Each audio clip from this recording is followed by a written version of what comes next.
साना refrigeration है, आपका सबका स्वागत है। आज हम ले आए हैं अनबॉक्सिंग वीडियो। ये मेरा पहली वीडियो है अनबॉक्सिंग का।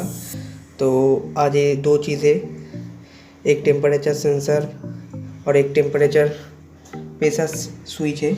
तो दोनों को हमने अनबॉक्सिंग किया है। तो ये वाला है हमारा टेम्परेचर सेंसर। ये चिलर का living and entering water temperature का जो परिमाप है वो मेज़र करता है। और ये हमारा सक्शन लाइन पे लगता है।